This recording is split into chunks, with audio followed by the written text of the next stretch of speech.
আগৰ লগত এইবাৰৰ ইলেকশ্যনটোৰ এটা মৌলিক পাৰ্থক্য হৈছে যে পঞ্চায়ত সভাপতি প্ৰত্যক্ষভাৱে নিৰ্বাচন নহয় আৰু ৱাৰ্ড মেম্বাৰসকলৰ এইবাৰ চিম্বল নাথাকে।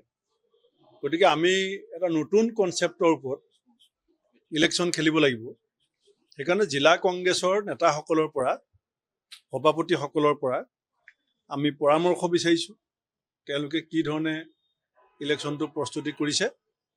লগতে আমাৰ যি MSC ইলেকশ্যনৰ সম্ভাৱনা আছে, মিচিং অট'নমাছ কাউন্সিল আৰু Sonowal Kachari autonomous council, Rabha Hasong autonomous council, তাত ইতিমধ্যে কেইবাটাও সেই অঞ্চলৰ সেই জাতি জনগোষ্ঠীসমূহে এটা ৰাজনৈতিক দল জন্ম দিছে। সোণোৱাল কছাৰীসকলৰো এটা দল আছে। মিচিংসকলৰ গণশক্তিৰ পৰা ফাটি আহি আৰু এটা দল নতুনকৈ তেওঁলোকে গঠন কৰিছে। তেওঁলোকে আমাক প্ৰস্তাৱ দিছিলে যে আমি পঞ্চায়ত আৰু MSCত আমাৰ লগত একেলগে আগবাঢ়িব বিচাৰে। সভাপতি হিচাপে মই কালিলৈ এই প্ৰস্তাৱবিলাক পলিটিকেল এফেয়াৰ্ছ কমিটি মিটিঙত দিম যে আমি MSC ইলেকশ্যনটো কিছু এৰা ধৰা কৰি পেলাই আমি লোকেলি এলায়েন্স কৰিব বিচাৰিছোঁ আৰু সোণোৱাল কছাৰী ইলেকশ্যনটোতো লোকেল যি পাৰ্টি আছে আমি এলায়েন্স কৰিব বিচাৰিছোঁ। আৰু পঞ্চায়ত নিৰ্বাচনৰ ক্ষেত্ৰতো এইটো আমি প্ৰস্তাৱ কালিলৈ কাৰণে আমি আলোচনা কৰি আছোঁ যে পঞ্চায়ত নিৰ্বাচন আমি প্ৰদেশ কংগ্ৰেছত বহি বিজেপি বিৰোধী শক্তিৰ লগত মন থাকিলেও মিলোৱাটো অসম্ভৱ। সেইকাৰণে জিলা আৰু ব্লকক আমি কৰ্তৃত্ব দিম, যদি কালিলৈ সভাত গৃহীত হয় যে জিলা ব্লকবিলাকে নিজৰ নিজৰ অঞ্চলত নিজাববীয়াকৈ বিজেপি বিৰোধী শক্তি য'ত যেনেকৈ মিলিব বিচাৰে তেওঁলোকক অধিকাৰ দিয়া হ'ব, তেওঁলোকে সেই সিদ্ধান্তবিলাক ল'ব পাৰিব। এই কথাবিলাকে আমি, কাৰণ আপোনালোকে জানে যে আমি অকলে সিদ্ধান্ত নলওঁ।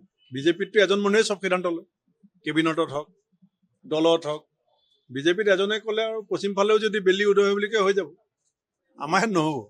আমাৰ ইয়াত তৃণমূল পৰ্যায়ৰ জিলা ব্লকৰ মতামত লৈ শেষত মই সভাপতি হিচাপে আমাৰ পলিটিকেল এফেয়াৰ্ছ কমিটিত বিষয়খিনি দাখিল কৰিব লাগে। কালিলৈ দাখিল কৰিম, তাৰপাছত যি সিদ্ধান্ত হ'ব আপোনালোকক জনাম।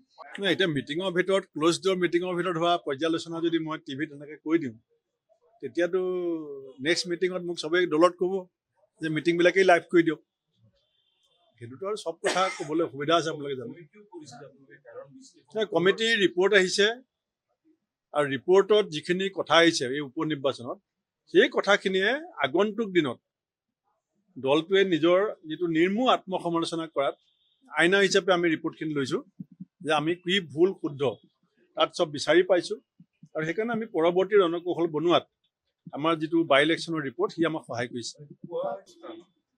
এতিয়াতো হ'লেই, এতিয়াতো আমি ক'লোৱেই দেখোন আপোনাক যে কালিলৈ প্ৰস্তাৱ আহিব MSC আৰু সোণোৱাল কছাৰী ইলেকশ্যনত যিখিনি ৰাজনৈতিক দলক আপোনালোকে হয়তো বহুতক নেতাক চিনি নাপায়, তেওঁলোকৰ সৈতেও আমি এলায়েন্স কৰিম।